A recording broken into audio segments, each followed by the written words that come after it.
Mesdames et messieurs, bonsoir. Merci de nous rejoindre pour le journal en français. Voici les titres de ce journal. Samdech Techo Hun Sen réaffirme la solidité des relations entre le Cambodge et la Chine. Entretien entre son Excellence Dr Okrabon et le président de l'Association coréenne de développement des ressources agro-industrielles KOAA. Entretien entre son Excellence Heng Suu et la directeure de l'Organisation internationale du travail OIT pour le Cambodge, le Laos et la Thaïlande. Réunion interministérielle pour examiner et donner des opinions sur le projet de ligne directrice relative à la couverture de l'actualité visant à protéger les droits des personnes.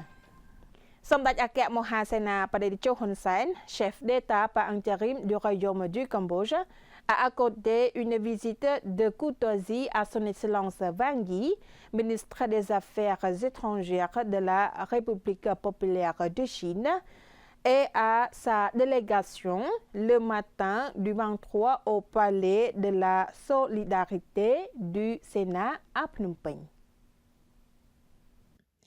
Lors d'une visite de courtoisie de son Excellence Wang Yi, ministre des Affaires étrangères de la République populaire de Chine, le chef d'État par intérim du Cambodge, Samdech Akek Mohasena Padecho Hun Sen, a réaffirmé la pérennité et l'immuabilité des relations entre le Cambodge et la Chine.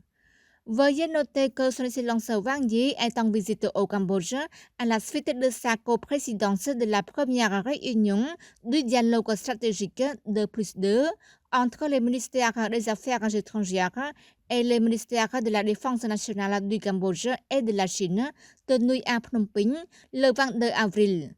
Samdech Techo Hun Sen a souhaité la bienvenue à son Excellence Wang Yi et l'a décrit comme un ami de longue date du Cambodge, avec lequel il collabore étroitement depuis de nombreuses années. Le chef d'État par intérim a souligné que cette visite et le dialogue stratégique inaugural de +2 témoignaient clairement de la force et de l'étroite amitié qui unit le Cambodge et la Chine. Il a insisté sur le fait que, quelles que soient les évolutions du monde, les relations d'amitié entre le Cambodge et la Chine demeurent inchangées. Pour sa part, son Excellence Wang Yi s'est dit ravi de revoir Samdech Techo et il lui a transmis les salutations du président chinois Xi Jinping. Il a aussi exprimé la préoccupation de la Chine concernant la santé de Sa Majesté le roi du Cambodge, affirmant que le gouvernement chinois accorde une grande importance à son bien-être. Par ailleurs, son Excellence Wang Yi a salué le rôle essentiel de Samdech Techo dans le renforcement de l'amitié sino-cambodgienne. Il a déclaré que l'amitié indéfectible entre les deux pays s'était construite grâce aux efforts de Samdech Techo et continuait de se développer sous la direction de Samdech Mohammed Thepday Hun Manet.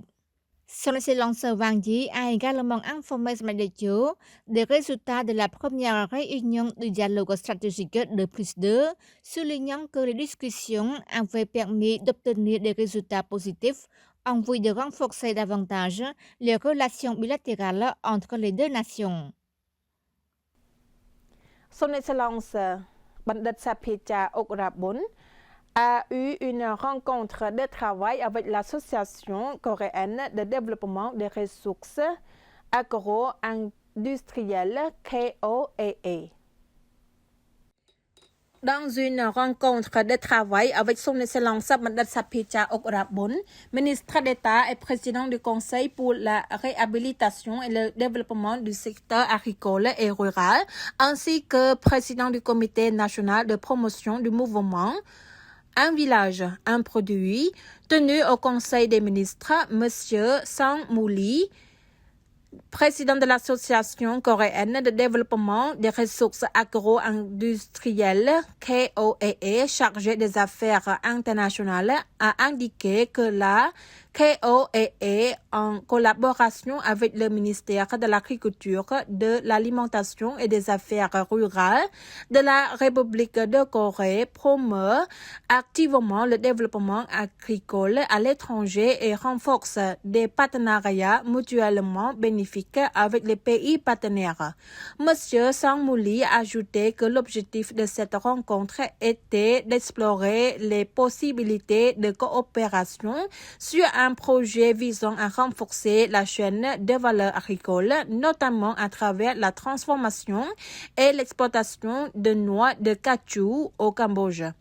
Ce projet devrait être mis en œuvre cette année dans la province de Kampong Thom.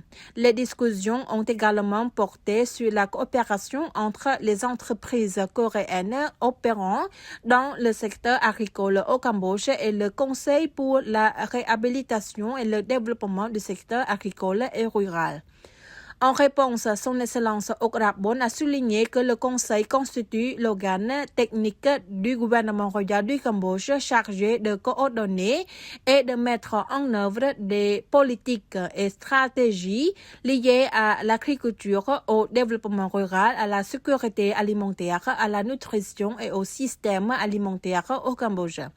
Il a poursuivi en indiquant que la culture de la noix de cachou est une culture prioritaire à laquelle le gouvernement accorde une grande importance afin de diversifier l'économie agricole du pays, conformément au plan stratégique national de développement et la stratégie pentagonale de la 7e législature de l'Assemblée nationale.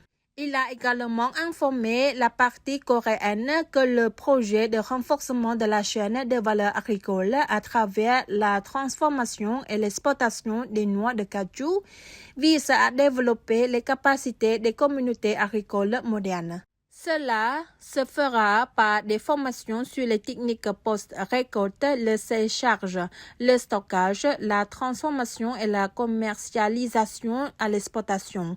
En outre, le projet prévoit la construction d'une usine de transformation de noix de cachou d'une capacité de 20 tonnes par jour pour un investissement de plus de 5 millions de dollars sur une durée de 4 ans dans la province de Kampong Thom, de septembre 2026 à fin 2029. Par ailleurs, son Excellence Okrabon a demandé à la KOAA de soutenir la mise en place d'un projet de production d'engrais organiques avec la construction d'une usine au Cambodge, la Corée étant reconnue comme un leader dans les technologies d'engrais organiques et les systèmes de gestion durable des déchets, un projet de fourniture de machines agricoles de petite taille à prix abordable pour moderniser l'agriculture et aider les agriculteurs confrontés à une pénurie de main-d'œuvre en milieu rural, notamment des pompes à eau, des moissonneuses et des tracteurs.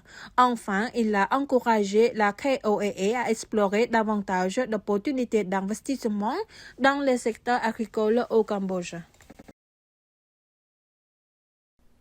L'Organisation internationale du travail, OIT, félicite le Cambodge pour les progrès accomplis dans la mise en œuvre du programme des Nations Unies, Travail décent et accélérateur mondial. L'entretien a porté sur l'état d'avancement de la coopération et a permis un échange de vues sur les possibilités de mettre en œuvre des projets et initiatives visant le développement des ressources humaines, notamment la formation professionnelle, afin de répondre aux besoins changeants du marché. À cette occasion, son Excellence le ministre Heng Su a exprimé sa profonde gratitude pour le soutien constant apporté par l'Organisation internationale du travail au solide partenariat avec le Cambodge. Il a souligné l'importance de la coopération dans le cadre du programme de partenariat OIT-Chine, notamment en matière de développement des compétences et des systèmes de FTP, ainsi que de promotion de la justice sociale, des droits des travailleurs et du travail décent au Cambodge. Madame Seo Yin-Chien a souligné les progrès remarquables du programme Travail décent au Cambodge qui a suscité de nombreuses félicitations. Non seulement l'OIT, mais aussi le nouveau coordinateur des Nations Unies se sont montrés très intéressés par ce résultat positif.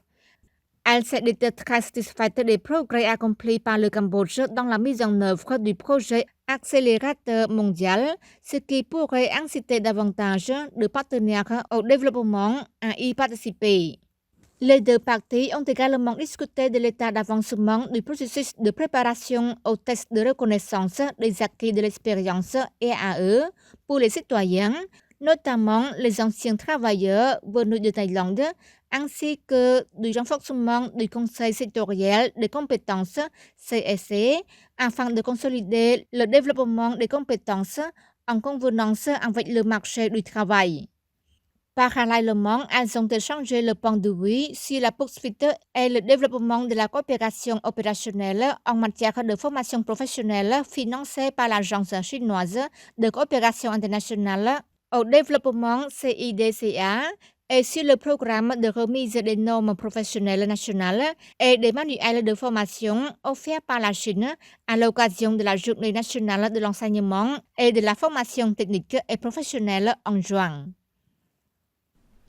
Son Excellence Teb Asnaret, sous-secrétaire d'État et porte-parole du ministère de l'Information, a présidé une réunion interministérielle pour examiner et donner des opinions sur le projet de ligne directrice relative à la couverture de l'actualité visant à protéger les droits des personnes vulnérables, les femmes, les enfants et les personnes handicapées.